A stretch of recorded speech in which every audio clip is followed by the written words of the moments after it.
আসসালামু আলাইকুম। আশা করি সবাই ভালো আছেন। আল্লাহর রহমতে আমিও ভালো আছি।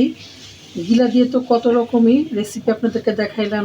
গিলা কাবাব, গিলা ভুনা, অনেক রকম রেসিপি দেখাইছি। আজকে গিলার ভর্তা দেখাবো। এখানে মরিচ, লবণ, হলুদ, তারপরে জিরা, মাংসের মশলা, আদা রসুন বাটা, একটা ঝাল চাল একটা ভর্তা হবে। সবগুলো একসাথে ভালো করে মাখাই নিব। এখন কড়াইতে তেল দিয়ে দিতেছি।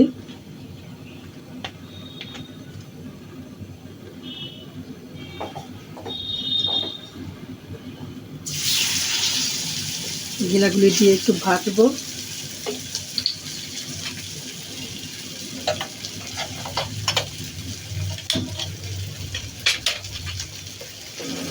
এটা সিদ্ধ হওয়ার জন্য পানি দেব, ভাজলেই হবে না, এটা সিদ্ধ হতে হবে।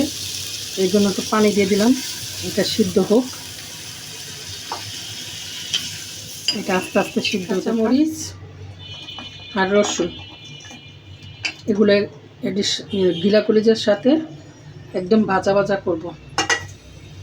ভাজা ভাজা করে তারপরে ব্লেন্ডারে পেস্ট করব। আর এইদিকে আমি মরিচ ভেজে নিয়েছি, কাঁচা মরিচ, ধনিয়া পাতা একসাথে মাখাবো। দেখেন এগুলো কত সুন্দর ভাজা হয়ে গেছে সব।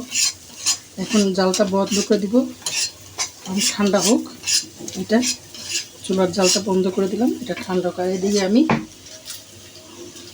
মরিচ পেঁয়াজ একসাথে মাখাই নিই।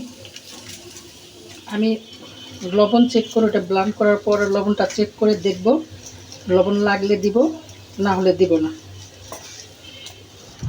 এই যে ব্লেন্ড করা হয়ে গেল, এখন সবগুলো ঢেলে নিব।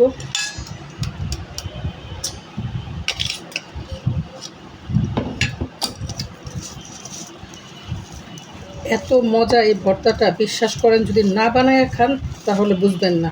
আপনারা বাসায় বানাবেন, খাবেন, তাহলে বুঝবেন যে এটা কি খাচ্ছি, কিসের ভর্তা খাচ্ছে, তাহলে বুঝবেন। আর একটু তেল দিয়ে দিলাম।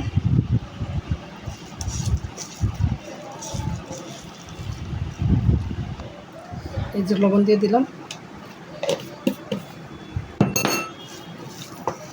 মাখাইলাম। গিলা ভর্তা যদি আপনাদের ভালো লাগে, আপনারা বাসায় বানায় খান। বানায় খেলে বুঝতে পারবেন যে এটা কি খাচ্ছি।